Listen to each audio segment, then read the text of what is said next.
예, 이번 강좌는 정보보안 관련 법규 파트가 되겠습니다. 자, 먼저 법령 체계부터 보도록 하겠습니다. 법령 체계를 보게 되면 가장 최상위에 헌법이 있고요. 그 다음에 그 아래 법률이 있습니다. 법률 또는 조약, 대통령 긴급명령 이런 것 등이 두 번째 해당되는 그러한 법이 되겠고요. 그 다음에 그 아래에는 시행령이 있고요. 시행령 그리고 시행규칙이 있고요. 행정규칙이 있습니다. 어, 이제 일단 헌법을 보게 되면 헌법은 그 나라에서 최상위에 해당되는 법률이죠. 예, 헌법은 최상위 법이 되겠고요. 그리고 법률, 우리가 흔히 접하게 되는 법률. 그래서 이제 저희가 앞으로 공부하게 될 개인정보보호법, 개인정보보호법이라든지 또는 정보통신망법, 정보통신망법을 우리 줄여서 지금 표현하는데 정보통신망 이용 촉진 및 정보 보호 등에 관한 법률 그러죠. 그래서 그 법률을 의미합니다. 그래서 개인정보보호법, 정보통신망법 이 전부 이렇게 법률에 해당되는 부분이고 그리고 이런 법을 보게 되면 시행령이 있고요. 시행규칙이 있고 행정규칙 이런 것 등이 있습니다. 그래서 이제 이 정보통신망법을 보시면 그 법령 외에도 이 시행령이라든지 시행규칙 이런 것도 함께 보시면 이해하기가 편리하죠. 그래서 이 실기강좌에서는 이런 시행령이라든지 시행규칙들 이런 것 등을 함께 같이 조문을 보면서 설명을 드리도록 하겠습니다. 그리고 이제 그 아래에, 법률 아래에 그 법에 해당되는 시행령이 있는 거예요. 그래서 보통 이제 이 시행령을 뭐 대통령이 정해서 국회를 통과한 명령이라고 어, 얘기를 할 수가 있고요. 그리고 그 시행령 안에 각 부 장관들이 예를 들면 뭐, 행정안전부 장관이라든지 뭐 과학기술통신부 장관이라든지 뭐 이런 각 내의 각 부 장관들이 정하는 명령을 이제 시행규칙이라고 하고요. 그리고 그 아래 이제 행정규칙이 있는데 이 행정규칙은 이 안에는 그 이건 참고만 하세요. 이거 외울 필요는 없고요.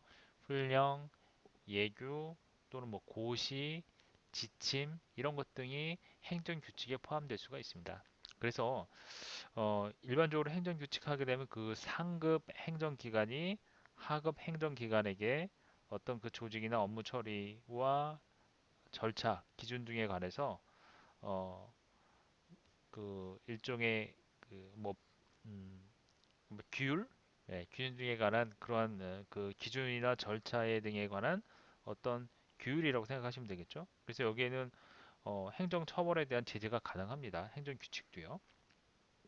그리고 이제 고시라는 게 있는데 고시는 그 법령이 정하는 바에 따라서 일정한 사항을 일반인에게 알리기 위한 그런 문서를 고시라고 합니다.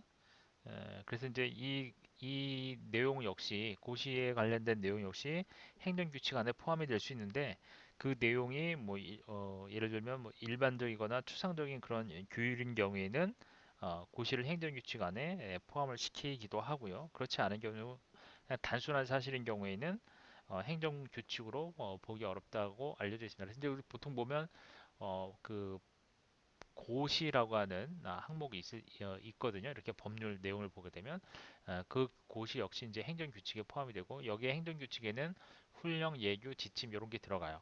자, 그래서 이제 우리가 앞으로 그 조항을 보게 되면 행정규칙이라는 게 나와요. 그 행정규칙이 무엇인지 대충은 파악을 해두셔야 되겠죠. 그래서 일종의 뭐 행동 지침도 다 포함이 되고 고시도 포함이 되는 거예요. 여기서 보통 전자정부법 같은 경우에는 행정기관이나 공공기관에서 정보 시스템 구축에 관련된 운영 지침을 행정규칙이라고 얘기를 하고요. 그리고 정보통신망법에서 행정규칙하게 되면 이때 행정규칙은 정보 보호에 관한, 정보 보호 조치에 관한 지침을 의미합니다. 정보 보호에 관한 지침을 행정규칙이라고 합니다. 정보통신망법에서는 그렇고요. 그리고 개인정보 그 그리고 두 가지 의미가 있습니다. 정보통신망법, 즉 정보통신망 이용 촉진 및 개인정보 정보 보호에 등에 관한 법률을 의미한다고 했어요. 그 법률에서는 행정규칙을 정보보호 조치에 관한 조치, 정보보호 조치에 관한 지침을 의미하는 거고, 그리고 정보보호 사전 점검에 관한 사전 점검에 관한 고시, 여기서 지침, 고시 이런 것들 뭐라고 해요? 행정규칙 안에 포함된다고 그랬죠. 그래서 정보보호 조치에 관한 지침이나 또는 정보보호 사전 점검에 관한 고시 등이 행정규칙에 포함이 된다. 고시는 뭐라고 그랬어요?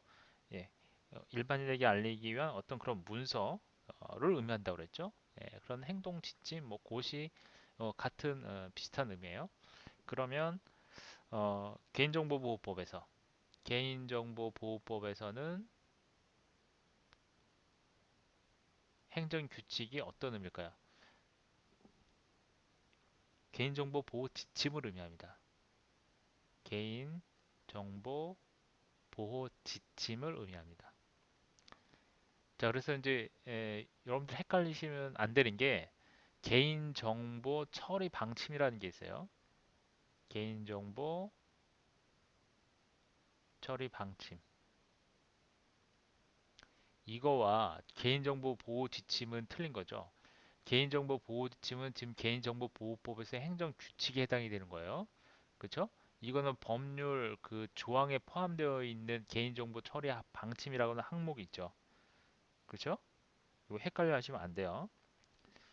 자, 그 다음에 전자정보법에서도 그러니까 각 법마다, 그러니까 주로 이제 저희는 정보 보안에 관련된 부분이니까 전자정부법에서 전자정부법에서의 행정규칙, 이거는 행정기관 및 공공기관 정보 시스템 구축 운영 지침을 의미합니다. 자, 행정기관 및 행정 의미만 파악하세요. 자, 행정기관 및 공공기관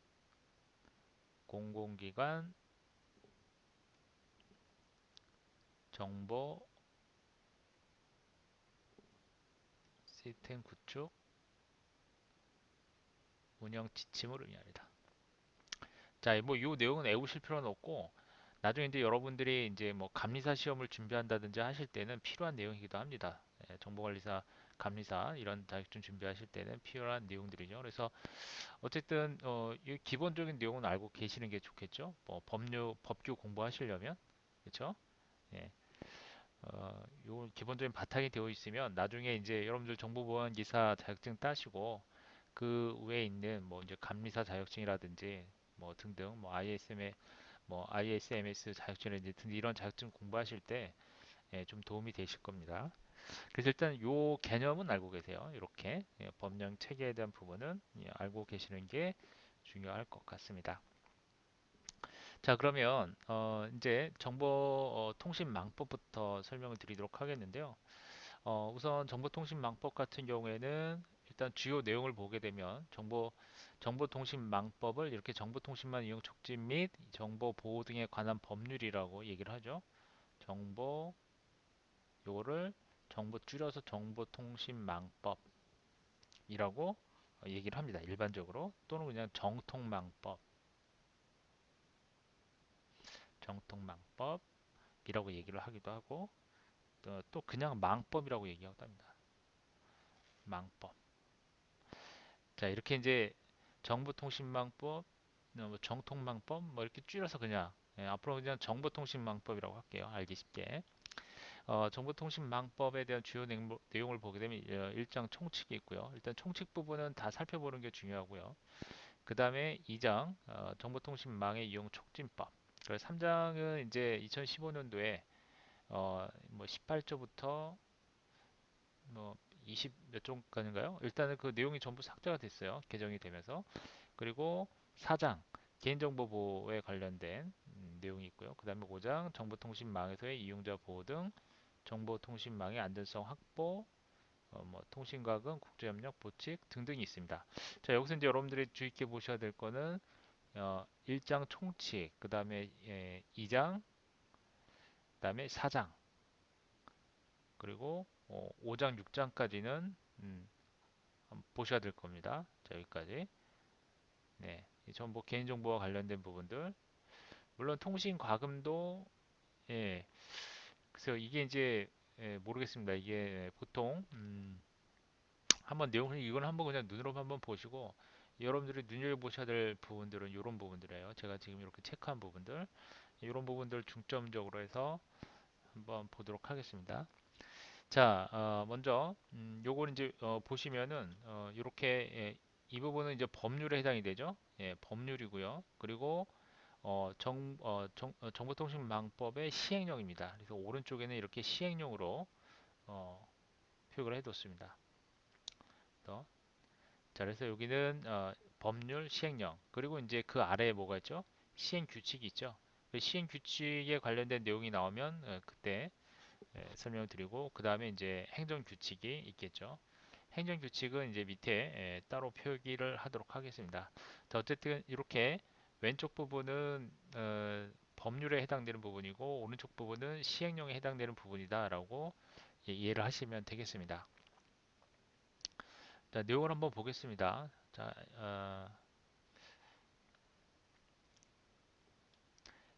일단은 목적입니다. 자, 1장 총칙이죠. 목적을 보게 되면 이 법은 정보통신망의 이용을 촉진하고 정보통신 서비스를 이용하는 자의 개인정보를 보호함과 아울러서 정보통신망을 건전하고 안전하게 이용할 수 있는 환경을 조성하여 국민의 국민 생활의 향상과 공공복리의 증진에 이바지할 목적을 한다. 그래서 목적을 표현하고 있는 거고요. 그다음 2조를 보게 되면 2조의 정의입니다. 자, 2조의 정의. 자, 요 내용이 중요합니다. 요건 꼭 알아두셔야 되고요. 여기에 보게 되면 정보통신망이란 전기통신사업법 제2조 2호 여기 보면 요게 1항이에요. 1항 동그라미 1은 1항을 의미하고요. 그래서 2조 2호에 따른 이건 전기통신사업법에 있는 2조 제2호 2조 제2호에 따른 전기통신 설비를 이용하거나 전기통신 설비와 컴퓨터 및 컴퓨터 이용 기술을 활용하여 정보를 수집, 가공, 저장, 검색, 송수신. 자, 송수신하는 정보통신 체제를 말한다. 이 정의에 대한 내용들은 정리를 잘 해두셔야 됩니다. 뭐 이런 것들은 이제 단답형으로 충분히 나올 수가 있겠죠. 수집, 가공, 저장, 검색, 송수신하는 그러한 정보통신 체제를 말한다. 자, 이것이 이제 정보통신망의 의미입니다. 정보통신망. 자, 그리고 이제 정보통신 서비스란 전기통신사업법 제2조 6호에 따른 전기통신 영무와 이를 이용해 정보를 제공하거나 정보를 제공하거나 정보의 제공을 매개하는 것을 말한다. 그리고 정보통신 서비스 제공자가 있어요. 요것도 잘 기억을 하셔야 됩니다. 정보통신 서비스 제공자란 전기통신사업법 제2조 8호에 따른 전기통신 사업자와 영리를 목적으로 전기통신 사업자의 전기통신 역무를 이용하여 정보를 제공하거나 정보의 제공을 매개하는 자를 말한다. 그리고 이용자란 정보통신 서비스 제공자가 제공하는 정보통신 서비스를 이용하는 자를 말한다. 자, 그리고 여기 이제 뒤에 이제 계속 요 내용이 나옵니다. 2조와 관련된 내용이 나오고요. 그리고 요 오른쪽은 네, 시행령에 관련된 내용이 나오고 있습니다. 요거는 이제 시행령은 아니고요. 요거에 이어서 나오는 내용입니다. 요거는 한꺼번에 에, 시행령은 여기서 끝이 납니다. 자, 그걸 참고하시고요. 일단은 그 시행령 같은 경우에는 이렇게 줄을 그어서 표현하도록 할게요. 줄이 없으면은 그냥 요거는 하나의 예, 법령에 해당된다라고 보시면 되겠고, 어쨌든 시행령을 보게 되면 시행령 제2조를 보게 되면 윤리강령이 있는데요. 정보통신망 이용 촉진 및 정보통신망법 제2조 1항, 2조 1항 그리고 3호, 3호는 여기를 의미하죠. 3호에 따른 정보통신 서비스 제공자 및 그 단체는 이용자의 개인정보를 보호하고 건전하고 안전한 정보통신 서비스를 제공을 위하여 정보통신 서비스 제공자 윤리 강령을 정하여 시행할 수 있다. 윤리 강령에 대한 내용입니다. 그래서 법 제2조 제1항 제4호에 2조 1항 제4호 여기죠. 4호에 따른 이용자의 단체는 건전한 정보사회가 정착되도록 이용자 윤리 강령을 정하여 시행할 수 있다. 정부는 1항 및 2항에 따른 윤리관령의 제정 및 시행을 위한 활동을 지원할 수 있다. 그래서 이제 시행령에 대한 부분은 이 해당 법률에 관련된 그 내용의 부분을 이런 식으로 보충을 해주는 그러한 법이라 보시면 되겠죠. 자, 그리고 여기서 이제 꼭 알아두셔야 될 건 정보통신망법이라고 하는 거는요. 이거는 주로 정보통신망법 이 법의 적용 대상자는 누구죠? 보시는 바와 같이 여기에 어, 뭐라고 나와 있어요? 정보통신망이라고 하는 건 뭐 이런 정보통신을 말하고 그리고 정보통신 서비스란 뭐 이런 걸 의미한다라고 되어 있죠. 그리고 정보통신 서비스 제공자란 말이 나와요. 제공자가 바로 이 정보통신망법의 적용 대상자가 되는 겁니다. 아시겠어요? 그래서 정보통신망법의 대상자라고 하면 정보통신 서비스 제공자를 의미하는데 주로 이제 개인정보를 수집하거나 또는 개인정보를 이용을 하거나 또는 개인정보를 제공을 하고 또는 관리를 하고 또는 파괴하고 이용자에 대한 그 권리와 관련된 여러 가지 보호 조치를 어, 다루는 그러한 일종의 그 정보통신 서비스 제공자를 의미합니다. 그래서 상당히 광범위한 부분에 해당이 됩니다. 아시겠어요? 정보통신망법 적용 대상자라고 하면 크게 그냥 정보통신 서비스 제공자라고 하는데 여기서 정보통신 제공자라고 하면 잘 보시면 뭐라고 나와 있어요? 전기통신사업법 다시 얘기해서 전기통신 사업자의 영리를 목적으로 전기통신 사업자의 그 전기통신 정보를 이용하여 정보를 제공하다 정보의 제공을 매개하는 자를 말한다. 다시 얘기해서 이 얘기는 정보통신 제공자라고 하면 전기통신 사업자가 포함이 됩니다. 전기통신 사업자를 의미하는데 자, 지금 정보통신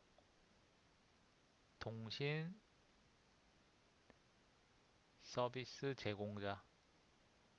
제공자가 바로 이 정보통신망 이용 촉진 자, 바로 정보통신망법 적용 대상이 되는데 이 적용 대상에는 이와 같이 전기통신 사업자가 있는 거예요. 그래서 전기통신 사업자는 전기통신 사업법 규정에 따른 허가, 등록, 신고 절차를 거쳐서 기간통신 사업자 여기에는 기간통신 사업자 그리고 별정통신 사업자가 있고요. 그리고 부가통신 사업자가 있습니다. 그래서 기간통신 사업자라고 하는 거는 뭐냐면 요거는 이제 여러분들 그 이동통신사의 그 유선 무선 통신 사업자 있죠. 그래서 뭐 이제 초고속 인터넷 기업들 그쵸? 초고속 인터넷 기업 그리고 뭐 이동통신사에 뭐 여러 이동통신사들이 있죠 지금 네 그런 업체들 유선 무선 통신 사업자 이런 사업자들을 의미합니다. 이런 사업자들은 방송통신 아, 그 방송 그 통신위원회의 허가를 받은 그런 사업자들이에요. 이런 사업들은 이 정보통신망법과 관련해서 그 주간 부서가 있는데 그 주간 부서도 또 여러분들 잘 기억하셔야 되겠죠? 정보통신망법과 관련된 주간 부서 어디가 있죠? 예, 지금 방금 설명드렸던 방통위를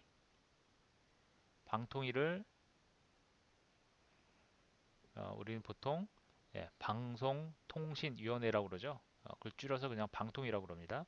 방통위가 있고요. 그리고 과학기술정보통신부, 과기부,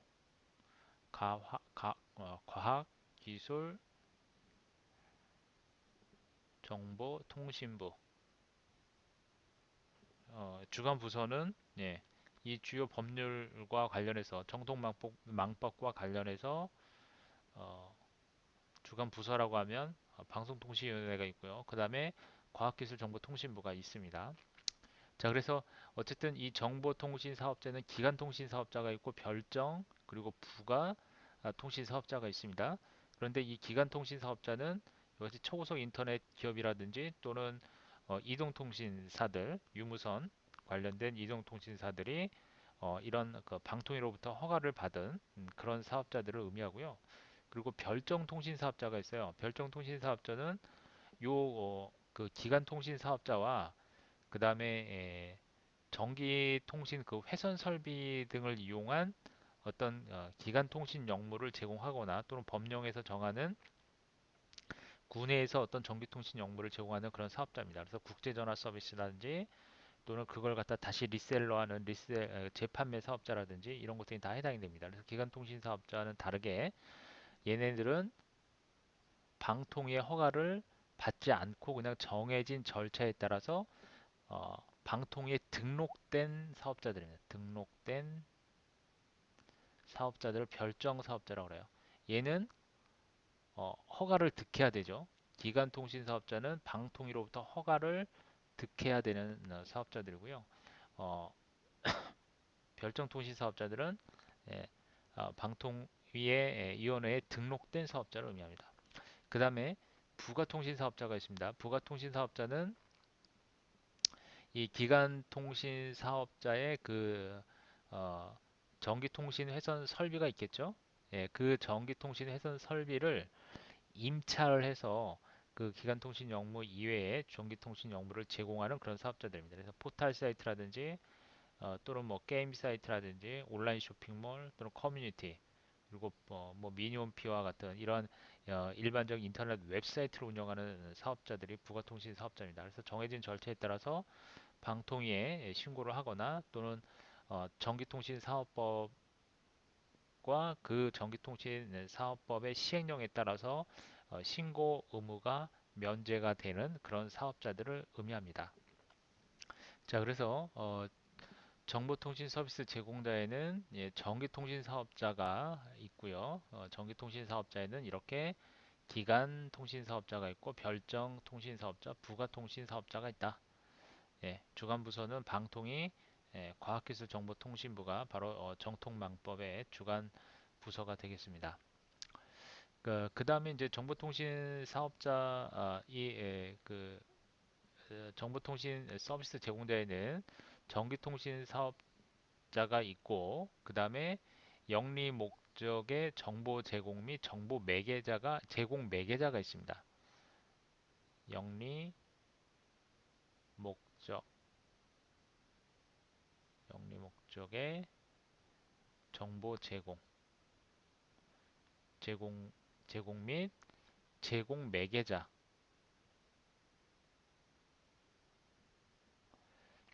그러니까 전기통신 사업자를 제외한 정보통신 서비스 제공자들은 영리를 목적으로 전기통신 사업자의 전기통신 역무를 이용해서 정보를 제공한다든지 정보의 제공을 매개하는 자 그런 자를 말합니다.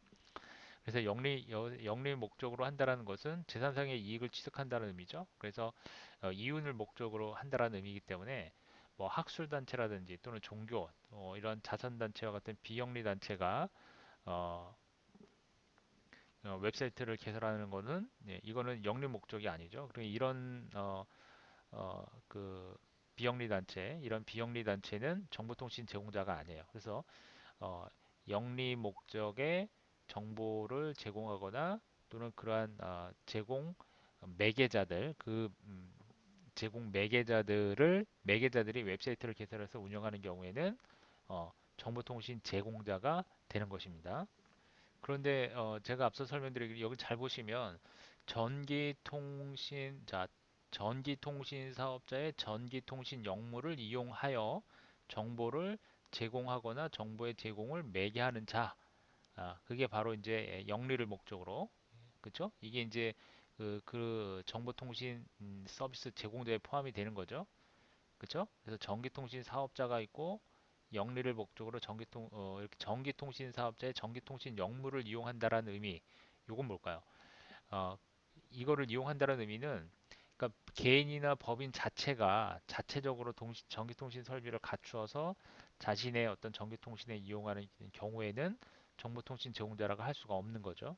그리고 정보를 제공한다라고 하는 이 의미는 뭐냐면 각종 정보를 게시하고 또는 전송을 해주고 또 그 정보를 공유하는 이러한 어, 정보 제공 행위, 그 행위를 정보 제공이라고 하는 거고요. 예를 들면 이제 인터넷 웹사이트에서 광고를 게재한다든지 또는 뭐 관광이나 영화, 뉴스와 같은 각종 정보를 제공한다든지 그래서 어, 이제 그런 걸 통해서 이제 웹사이트를 운영하는 경우 이거를 정보를 제공한다라고 얘기를 하는 겁니다. 그러면 이러한 정보에 대한 제공을 매개하는 정보 제공 매개는 뭘까요? 매개. 정보 제공을 매개한다라고 하는 거는 정보를 제공하려는 자가 있겠죠. 그러면 그 정보를 제공하려는 자와 제공받으려는 자를 중간에서 연결시켜주는 자를 정보 제공을 매개한다라고 하는 거예요. 정보 제공자가 있고 정보 제공자가 있고 그럼 정보를 제공하면 정보를 받는 뭐 수신자가 있어야 되겠죠. 정보 제공을 받는 자, 제공 받는 자가 있겠죠. 그러면 정보를 제공하는 제공자와 정보를 제공받는 자의 중간에서 다리 역할을 해주는 사람을 정보 제공 매개자라고 하는 거예요. 그런 사람을 정보 제공 매개를 한다라고 하는 거죠. 그래서 이제 뭐 예를 들면 P2P 서비스 같은 경우가 여기에 해당이 될 수가 있겠네요. 그죠? 전자우편 서비스, P2P 서비스 이런 것 등이 전부 정보의 제공을 매개하는 것으로 보면 되겠습니다. 따라서 다시 정리를 해드리면 영리 목적의 정보 제공과 정보 제공 매개자는 인터넷상에서 어떤 이윤을 목적으로 웹사이트를 개설을 한다거나 또는 운영을 한다거나 또는 그 인터넷 기반 서비스를 제공하는 경우 이 경우에 영리 목적 자 여기 나와 있죠. 영리 용어 정보를 제공하는 영리 목적 그 다음에 영리 목적의 정보 제공 그리고 정보의 제공 정보 제공을 매개하는 정보 제공 매개자라고 할 수가 있는 겁니다. 그래서 웹 호스팅 업체, 그래서 웹 호스팅 업체도 다 여기에 해당이 되죠. 웹 호스팅 업체, 그리고 온라인 쇼핑몰, 자, 온라인 쇼핑몰 업체, 그리고 여러 뭐 블로그 서비스 제공자라든지 P2P, 자주행 이런 것 등이 전부 여기에 해당이 됩니다. 근데 간혹가다 이런 이제 이런 의문을 가질 수 있죠. 그러면 오프라인에서도 오프라인에서도 어, 운영을 하면서 온라인도 같이 이제 함께 예, 사용하는 경우가 있죠. 그러니까 오프라인에서 이제 뭐 물건을 팔고 물건을 판매하고 물건 판매하고 뭐 등등 뭐 이렇게 하면서 자신의 온라인 사이트를 뭐 회원관 메뉴를 통해서 개인정보 수집하는 경우가 있을 수 있습니다. 자, 이러한 경우에도 음, 어쨌든 이렇게 정보통신망을 통해서 정보를 제공하고 매개를 한다면 업종과 상관없이 이 경우에는 이제 오프라인에서 이제 물건을 판매를 하기 때문에 오프라인에서 볼 때는 이거는 이제 정보통신 제공자로 보기 어렵지만 자주가 온라인을 유지를 하면 온라인을 통해서 자신의 물건을 오프라인에서 팔 그런 정보들을 제공을 하기 때문에 이런 경우에도 어, 전부 정보통신 제공자라고 볼 수가 있는 겁니다. 자, 됐죠? 자, 근데 그리고 이제 여러분들이 생각하시는 이제 뭐 웹사이트 개설해서 뭔가를 하겠다라고 어떤 그런 사업 구상을 하시는 분들도 많이 있잖아요. 그만큼 어떻게 보면은 진입 장벽이 낮습니다. 진입 장벽이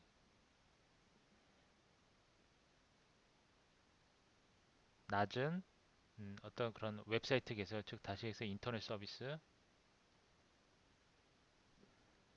자, 이러한 경우에는 뭐 사업자의 규모나 또는 그 회원 수가 각각 다 틀리죠. 그렇죠? 뭐 기업에 대한 그 규모 또는 법인이나 또는 사업자 등록 여부와 상관없이 어쨌든 영리를 목적으로 인터넷 사이트를 운영하는 사업자들은 전부 이 정통망법의 적용 대상자가 되는 겁니다. 인터넷 서비스를 하는 그렇죠? 규모나 이런 거 다 떠나서 아시겠죠? 자, 그 다음에 그 다음 내용을 볼게요. 자, 이제 5번을 보게 되면 전자문서란 컴퓨터 등 정보 처리 능력을 가진 장치에 의하여 전자적인 형태로 작성되어 송수신되거나 저장된 문서 형식의 자료로 표준화된 것을 말한다. 근데 개인정보 얘기가 나옵니다. 개인정보란 생존하는 개인에 관한 정보로서 서명, 주민등록번호 등에 의하여 특정 개인을 알아볼 수 있는 부호, 문자, 음성, 음향 및 영상 등의 정보를 의미하는 거고요. 여기서 이제 해당 그 정보만으로 특정 개인을 알아볼 수 없어도 다른 정보와 쉽게 결합하여 알아볼 수 있는 경우에는 그 정보를 포함함을 의미합니다. 그래서 개인정보에 대한 부분도 반드시 여러분들이 기억을 하셔야 됩니다. 개인정보에 대한 정의. 근데 개인정보보호법을 이제 뒤에서 다루겠지만 어쨌든 개인정보에 대한 요건이 있습니다. 그 생존하는 개인에 관한 정보. 그래서 생존이라는 의미가 꼭 들어가야 되고요. 생존하는 개인에 관한 정보로 이제 특정 개인을 여기 식별이라는 얘기가 나오죠. 특정 개인을 식별하거나 식별할 수 있는 모든 정보로 규정을 하고 있습니다. 그래서 일반적으로 개인 정보라고 하면은 첫 번째 생존하는 이라고 하는 요건이 들어가 되고요. 그 다음에 두 번째 개인에 관한 정보. 자, 여기 나와 있어요. 개인에 관한 정보. 두 번째 생존하는 개인에 관한 정보. 그 다음에 세 번째 특정 개인을 식별하거나 식별할 수 있는 모든 정보. 특정 개인을 식별하거나 식별할 수 식별할 수 있는 모든 정보. 이 법률 부분은요, 이 토시 하나하나가 상당히 중요합니다. 식별하거나 식별할 수 있는, 식별 가능한 모든 정보를 의미하고 있죠. 그렇죠? 이것이 이제 그 개인정보에 대한 요건입니다. 요건. 개인정보로 볼 수 있는 요건. 개인정보의 요건. 생존하느냐, 죽어 있는 사람은 안 된다는 의미죠. 개인에 관한 정보여야 되고, 특정 개인을 식별을 하거나 식별할 수 있는 모든 정보를 의미합니다. 그 생존하는 개인이라고 하면은 우리가 개인 정보의 주체는 자연인이라고 그러죠. 그 법인은 개인이 아니죠. 법인 또는 단체의 정보는 개인이라고 볼 수가 없습니다. 따라서 법인의 법인, 법인과 개인 개인 정보의 주체는 자연인이어야 된다라는 것이고 법인이 아니란 뜻이에요. 그리고 단체의 정보 이것도 개인에 해당되지 않습니다. 따라서 법인의 상호명 또는 영업 소재지 대표이사의 성명 또는 이사, 감사 등에 대한 임원 정보 그리고 뭐 자산이나 또는 영업 실적 등에 관한 정보 이런 것들은 정보통신망법에서 보호하는 그런 개인정보 범위에 해당되지 않습니다. 자, 상호나 영업 소재지 이런 것들. 그래서 현재 생존하는 자연인에 관한 정보 그렇게 이해하시면 되죠.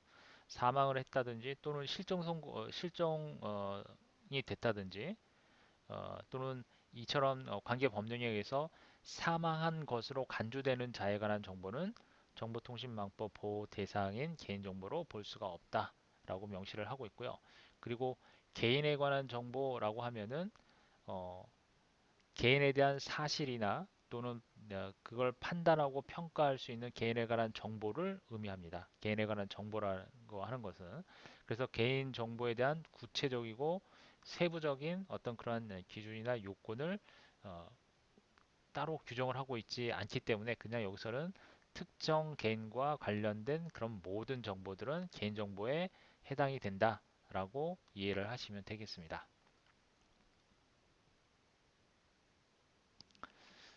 자, 그리고 식별하거나 식별할 수 있는, 식별 가능한이라고 하는 의미도 명확하게 이해를 해 두셔야 됩니다.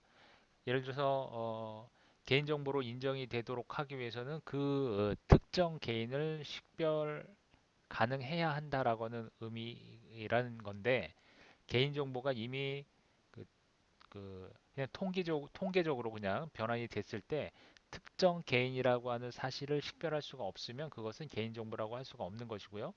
그래서 해당 정보만으로 개인을 식별할 수 있는 경우 또는 다른 정보와 쉽게 결합하여 이 내용이 중요하죠. 다른 정보와 쉽게 결합하여 어, 특정 개인을 식별할 수가 있다면 그거는 개인정보에 해당이 됩니다. 자, 그래서 이제 주민번호는 특정 개인을 식별할 수 있는 그러한 번호죠. 주민번호라고 하는 건 개인마다 고유한 것이기 때문에 이거는 개인을 손쉽게 식별하는 데 활용할 수가 있죠. 그런데 주소, 주소나 전화번호 같은 경우 또는 뭐 이메일이라든지 이런 것 등은 어, 이게 따로 그냥 달랑 노출이 되었다라고 한다면 이거는 개인을 식별할 수는 없죠. 그렇죠? 개인을 식별할 수 없지만 이 주소와 다른 것이 결합이 되면 어떻게 돼요? 다른 것이 결합이 되면 그건 특정 개인을 식별할 수 있기 때문에 이런 것 등은 어떻게 되는 거예요? 이런 것 등은 전부 이런 것들도 개인 정보가 되는 거예요. 아시겠죠? 자, 일단 이번 시간 여기까지 하도록 하고요. 다음 시간에 이어서 추가적인 설명을 더 드리도록 하겠습니다.